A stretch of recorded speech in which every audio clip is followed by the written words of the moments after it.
So the next progression after we've used both the molar mass and the Avogadro constant as conversion factors is to put these two together. And so in so doing, we can use both these conversion factors to go from, say, chemical entities all the way to mass, or vice versa, go from a mass of a substance to the number of molecules, for example. So we'll do that. First thing I want to show you is something known as the mole hub. And so the mole hub is just a simple little visual that might help you find your way, to so to speak. It's kind of like a bit of a map. And so at the top center of the mole hub is the mole, symbol N. And so I've already seen we can get down to entities. And these entities, if you recall, are things like atoms, molecules, or formula units, ionic formulas. We have already seen we can go from moles to chemical entities using the Avogadro constant, and to do that we multiplied by Avogadro constant. Remember, mole is typically a smaller number, entities is a huge number, so we multiplied by that huge number. And we also saw we can go back the other way, and we just do the opposite. If we want to get from entities to the number of moles, we divide by the Avogadro constant. Well, similarly on the other side, we've seen that relationship between moles and a mass in grams, and that's the molar mass. And so if we have a number of moles and we want to get to a mass, we multiply by the molar mass. And conversely, if we want to find the number of moles when we're given a mass, we divide by the molar mass of that substance. And so this little mole hub is useful in certainly when you're trying to figure out these problems, because you can find out where you're starting and then use the correct version of the conversion factor to get around the mole hub, to find moles and entities or whatever. Alright, so let's just try a couple of problems.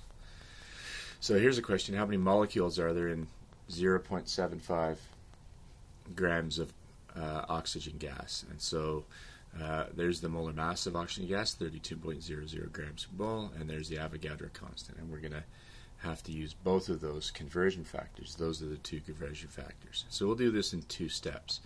So if we're starting with the mass, the first thing we want to calculate is number of moles of oxygen. And so how do we do that? Well, it's mass times a conversion factor. And so that conversion factor is the molar mass, so it's going to be 0.75 grams times, now I want to get rid of grams, so that's where I put 32.00 on the bottom, and I have 1 mole on top. Grams divide out, and I'm left with a value in moles, and that is 0.0234 moles of oxygen. So now I have moles, so if we quickly zip back here, I'm at the top of the mole hub now. I'm at moles, and I want to get down to chemical entities. In this case, it's molecules, so I'm going to use the Avogadro constant. So number of molecules of O2 is going to be my number of moles, N, that I just calculated, times conversion factor. And so that conversion factor is the Avogadro constant now, so 0.0234 moles times 6.022 times 10 to the 23rd molecules. That's the entity I'm looking for, so I define it here, molecules per mole. And so moles divide out, and I'm left with the number of molecules. And that's 1.4 times 10 to the 22nd molecules. Notice the correct number is sig figs. 2 sig figs in my answer. 1.4 is 2 sig figs because 0.75 grams given is 2 sig figs. So that's using the mole hub. Let's look at one more example.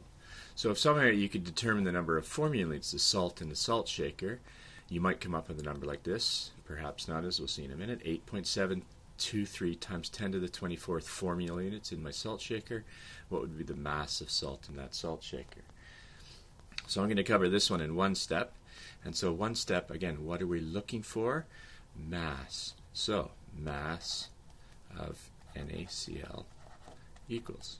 Well, what am I given? What am I starting with? I'm starting with a number of formula units. So number of formula units is my given.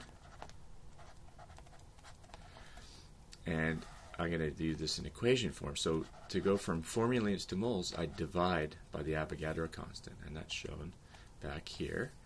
Here I start with entities, formula units in this case. I want to get up to moles, I divide by Na.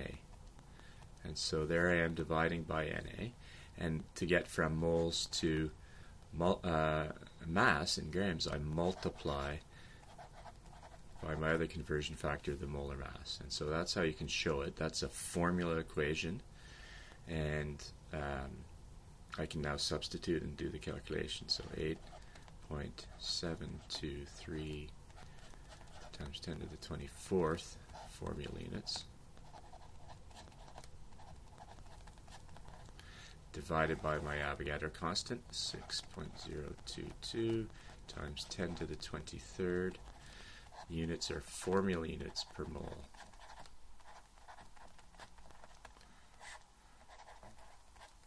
And those formulas divide out. I'm at moles now when I do that math, and then I multiply by my molar mass, 58.44 grams per mole. And now moles divide out. I'm left with the unit of gram, which is great because I'm looking for mass.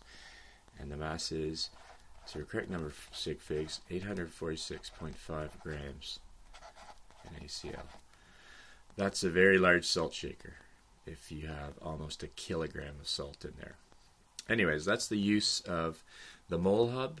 The mole hub allows us to move between mass, moles, and entities, and both directions, and so it's a very useful concept to come to terms with.